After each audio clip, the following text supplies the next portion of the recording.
Voy al cielo, soy peregrino a vivir eternamente con Jesús. Dios te bendiga, espero que estés bien. Qué bueno, siempre un gozo para mí compartir un poco de la palabra de Dios, lo que Dios ha permitido que suceda en nuestras vidas. Antes de iniciar, qué buena la sugerencia que me han hecho, muy buena la sugerencia. Recuerden que yo no, le he dicho en otras ocasiones, yo no soy youtuber, esto yo únicamente lo hago para que se divulgue, o sea, sea fácil de compartirlo, ¿verdad? No, el objetivo no es ser youtuber. Y la sugerencia que me han hecho de orarse antes de iniciar, siempre oro, siempre medito de la palabra de Dios. Eso es para mí muy importante. Siempre hacer esto yo oro, pero ahora vamos a hacerlo antes de iniciar. O sea, que ustedes participen de esa oración también. Vamos a continuar en el día de hoy con lo que teníamos pendiente acerca de la importancia de los ángeles. Sería en el día de hoy que estábamos hablando más o menos. Yo creo que para que si se pueda entender una cuantas cositas de aquí para adelante, tenemos que tocar este tema. Y esa relación que tenemos con los ángeles, conforme a lo que Dios ha establecido. Vamos a orar e iniciamos de inmediato.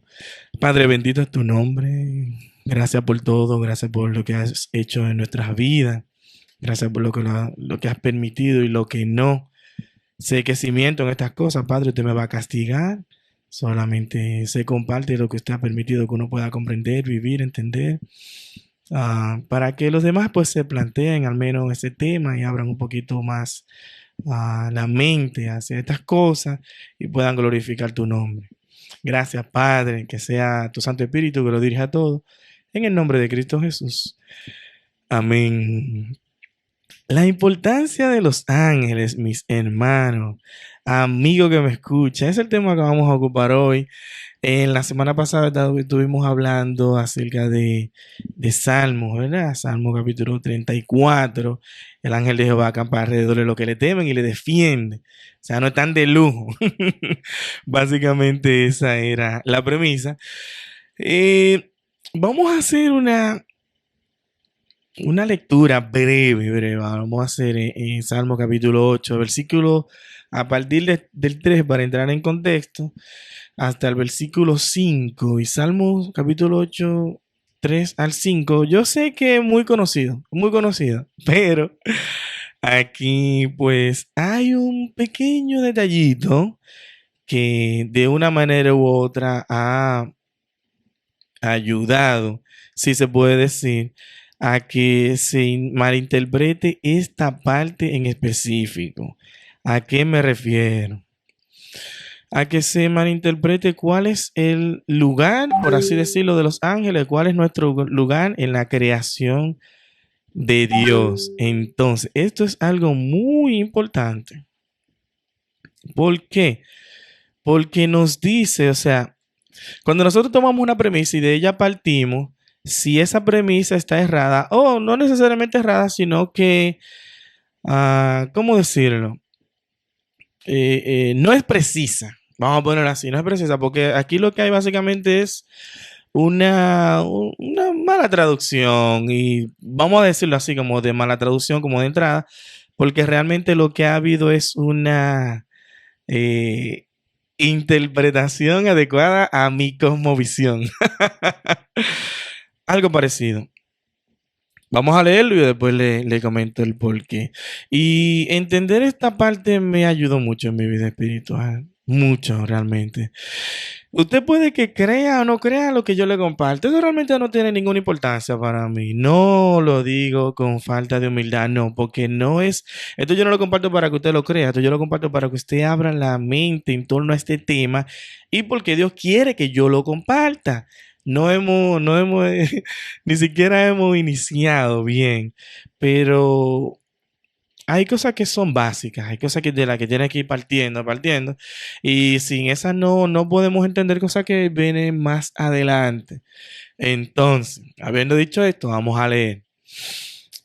Salmo capítulo 8, versículo 3 al 5 dice de la siguiente manera: Cuando veo tus cielos, esto es una lectura que me llena de mucho gozo. obra de tus dedos, la luna y las estrellas que tú formaste, digo, ¿qué es el hombre para que tengas de él memoria? Entonces yo lo recuerdo mucho. ¿Por qué? O sea, ¿qué importancia tengo yo para que Dios me dedique tiempo? Había un momento que yo pensaba, yo lo voy a molestar a Dios con esa sencillez. No, a Dios no se le molesta. Dios quiere que el hombre le busque, que Dios tenga una relación íntima con él.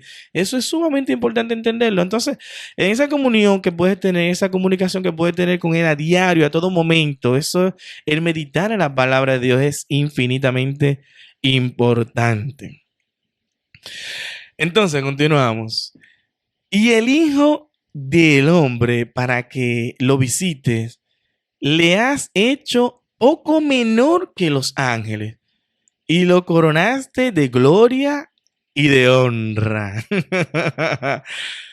Wow, poco menor que los ángeles. ¿Y qué encontramos aquí específicamente en el versículo 5? Poco menor que los ángeles. ¿Será eso cierto? Bueno, cuando buscamos en una Biblia interlineal, este versículo 5 en específico, le has hecho poco menor que los ángeles.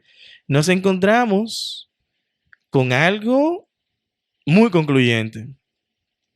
Dice así, leo, Biblia interlineal. ¿Qué es una Biblia interlineal? Porque no voy a partir del hecho de que ya lo sabe. Una Biblia interlineal lo que te plantea es, yo tengo mi traducción en español, ¿verdad? Reina Valera 1960, mayormente es la que usamos, pero la Biblia no se escribe en español, se escribe en hebreo, ¿verdad? Gran parte de ella, un poquito en arameo, cositas en arameo, y en griego, que es el Nuevo Testamento. Pero ¿qué pasa? Cuando se traduce del hebreo, ¿verdad? Lo están escribiendo, lo están traduciendo. ¿Quién lo hace? ¿Quién lo hace en ese momento? Cuando tú lo ves en una Biblia interlineal, o sea, está el hebreo, está el español, ¿cómo se tradujo? O sea, o qué traducción se le hizo o qué interpretación se le hizo. Aunque toda traducción es una interpretación. ¿Qué quiero decir con esto? Hay palabras en hebreo o hay palabras en griego que no necesariamente existen en las lenguas vernáculas, o sea, español, inglés, francés. ¿Y qué es lo que hace quien está traduciendo? Interpreta qué es lo que quiso decir ese versículo, ese pasaje bíblico en específico. Y en este punto en específico, valga la redundancia, en el que se dice, le has hecho inferior. ¿Y qué sigue de ahí para allá en una Biblia interlineal? Un poco menor que Dios. Un poco menor que Dios. No un poco menor que los ángeles. ¿Entiendes? Entonces, ¿qué no deja esto? Esto es brutal. Esto es brutal. Esto es tremendo. Esto no es algo que tú te lo tropiezas, esto no es una casualidad. Entonces, ¿qué te deja esto? Que Dios, esto armoniza más con las Sagradas Escrituras, porque Dios nos crea y nos hace a imagen. Alabado sea tu nombre, Señor. Es que esto me llena de mucho gozo, porque que nosotros no merecíamos que Dios nos creara imagen y semejanza.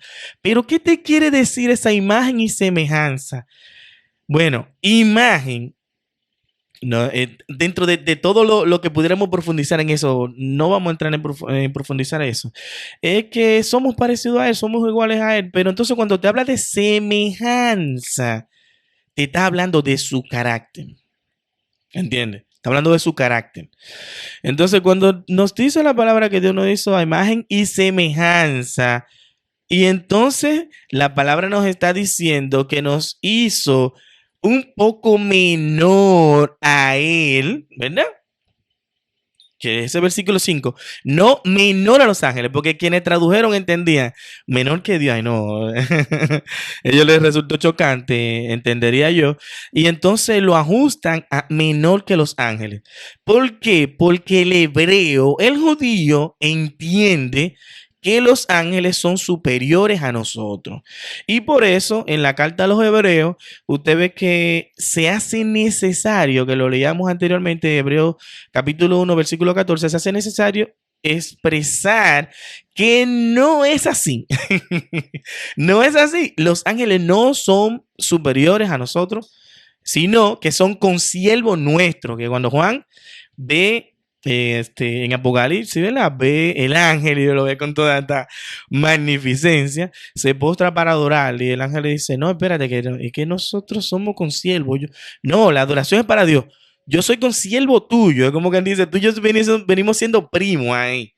Venimos siendo primitos, vamos a poner, o primo hermano. Pero no, la adoración es de Dios. Yo no estoy a ese nivel, le está diciendo el ángel, ¿verdad? Entonces, ¿qué nos deja esto? Que siendo nosotros menores que Dios, no menores que los ángeles pueden expresar, pueden ver, se pueden ver superiores a nosotros, porque Dios, ellos son mensajeros de Dios y Dios le dice, mira, ve y destruye Nínive, por decirle algo. Y gracias a Dios que ellos se arrepintieron y Dios no los destruye. Pero ve, destruye Sodoma y Gomorra. Entonces ellos van, destruye Sodoma y Gomorra, porque Dios le ha dado ese poder. ¿Entiendes? Dios le ha dado ese poder. A nosotros nos ha dado un mayorcísimo poder que es la semejanza. Mientras el enemigo, y mire, yo le puedo decir algo, yo respeto al enemigo, yo lo respeto, no puedo decir lo contrario, yo no, ¿cómo explicarlo para que no se malinterprete? Yo no menosprecio al enemigo. Tiene poder porque es un ángel, él tiene poder y mucho, y tiene más poder que yo, me puede agarrar. El enemigo me agarra y trapea el piso conmigo. Si él no lo puede hacer es porque la palabra nos dice, segunda de Tesalonicenses, hay quien le detiene, Dios le detiene, ¿verdad? Lo tiene ahí tranquilito, que por ahí no es. Pero si por el enemigo fuera, el enemigo te mata. Él te mata y ya. De eso no hay ninguna duda. Si el enemigo tuviera el poder de hacerlo, lo tiene, bueno, pero si Dios le dejara, si tuviera en su potestad hacerlo, él te mataría y ya. Ahora, fíjate de algo. El enemigo tiene una envidia tremenda por el hombre. Porque el hombre con solamente nacer tiene la semejanza de Dios. Oye eso. Esto es tremendo. Tiene la semejanza de Dios. Entonces el enemigo se quiere hacer semejante a Dios y quiere subir al trono. Dice, me haré semejante a él.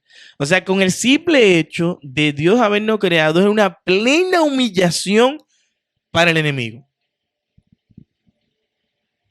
Plena humillación. Porque nosotros con el simple hecho de nacer ya tenemos la semejanza y tenemos una alma que puede ser salva. Él no tiene posibilidad de salvación. ¿Entiendes? O sea, fíjate. El enemigo es un ángel poderoso. Ni pensarse que yo tengo ese esplendor que tuvo él, ¿verdad? Pero quiere hacerse semejante a Dios. Dios lo expulsa, ¿verdad? Se lleva una tercera parte del cielo. Y entonces es un ángel caído, lo reconocemos así. Era un ángel caído. Entonces, de ese esplendor que tuvo, viene a ser menor que nosotros. Óigase ahora. Viene a ser menor que nosotros porque tenemos la semejanza. Alabado sea tu nombre, Padre, Dios mío. Nosotros no merecíamos eso. Nosotros no merecíamos la semejanza de con Dios. Entonces, por eso Cristo muere en la cruz para redimir nuestro pecado. Porque aunque tenemos la semejanza, esa semejanza cae. Hay pecado, entonces ya hay una distancia entre Dios y nosotros, que pues es por el pecado. Por eso Adán, Dios entra al Edén. Adán, ¿cómo tú estás? ¿Entiendes? Lleva a los animales y Adán tiene una comunión plena, lo que nosotros no tenemos hoy con Dios realmente. En la carne nosotros no pudiéramos tener eso, porque nuestra carne ya contiene pecado, ya ha pecado, ya está esa barrera. Adán no tenía esa barrera con Dios. Y por eso no pudiera yo describir cómo sería el cuerpo de Adán. Aunque sí entiendo que tendría que ser un cuerpo, lo que nosotros llamamos cuerpo glorificado, que tendríamos cuando Cristo vuelva. Pues entiendo yo, no me lo crea, paréntesis, que esta es mi opinión. Eso ya tenía Adán en el Edén. Luego del pecado, pues ya está glorificado porque ya no tiene una relación plena con Dios. Pero la semejanza, ¿se perdió? No se perdió. Entonces, cuando el enemigo te ve en oración, el enemigo te ve en ayuno, el enemigo te ve rendido en el espíritu, ¿qué pasa? Aquí está la semejanza. Y la sangre de Cristo nos limpia de todo pecado. Entonces, cuando nosotros tenemos una comunión con Dios y usted le dice, en el nombre de Cristo, no en el mío, en el nombre de Cristo, te reprendo. El enemigo tiene que irse de ahí. Con todo su poder, la magnificencia que tuvo y todos los ángeles caídos que le sirven a él, hagan lo que él quiera, te lo manda atrás para que te maten, para que, óyeme, para callarte la boca, para mocharte la cabeza, lo que sea. Cuando usted le dice, en el nombre de Cristo Jesús, tú te vas. Bueno, claro, tú tienes que estar bien delante de la presencia de Dios. Si tú, es por lo que lo dice la palabra en Hechos. Estos jóvenes quisieron echar fuera a los demonios en el nombre de Jesús, que Pablo predica, y el enemigo les dio hasta con el cubo del agua. Si usted está en pecado, el enemigo no la va a dejar pasar. El enemigo no va a dejar pasar la oportunidad. Porque el enemigo no vino sino para matar, hurtar y destruir. Mira, el valor que el enemigo le da a tu alma, muchas veces nosotros no se la damos. Mira, eso da pena.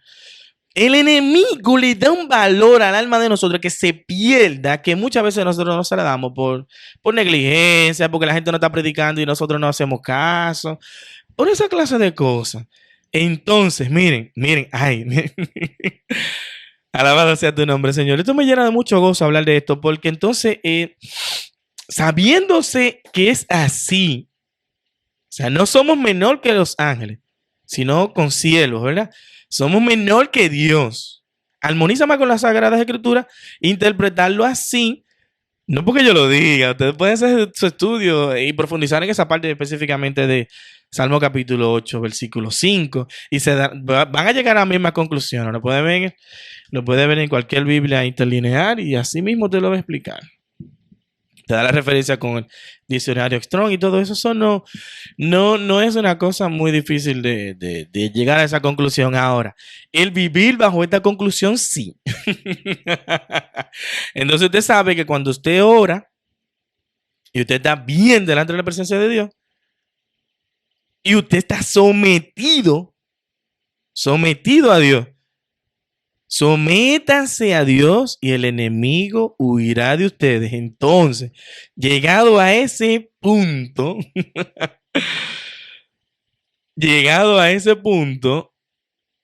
usted va a escuchar la voz de Dios. Sin ninguna duda. Y de eso vamos a hablar la semana que viene. La semana que viene, recuerden, Riner no es youtuber. Recuerden eso. A mí, yo hago esto para la gloria de Dios, porque Dios quiere, porque la última vez que me pasó algo, yo lo sentí en mi espíritu, Padre. Usted me escucha que no miento. Riner, todo eso, Dios te lo está permitiendo y tú no lo estás contando. Eso es desobediencia. Entonces, pues, los desobedientes no entran. Yo quiero ser, ¿verdad? De los que entren a la gran ciudad de Dios y vivir con Él, uno de los anhelos que yo tengo. Bueno, el mayor anhelo que yo tengo es ver a Dios. Sí, el mayor anhelo que yo tengo, mira, yo amo a mi hijo, yo amo a mis padres, yo amo a mi esposa, yo amo a mis hermanos en la fe, un paquetón. Pero no hay nada en este mundo que sea un anhelo más grande para mí que yo ver a Dios. Bueno, en salvación, claro está, porque todo lo vamos a ver, pero uno lo van a ver en condenación. Pero la semana que viene vamos a hablar acerca de escuchar la voz de Dios por dos cosas básicas. Primero, porque Dios no es mudo. Eso es lo primero. Dios no es mudo.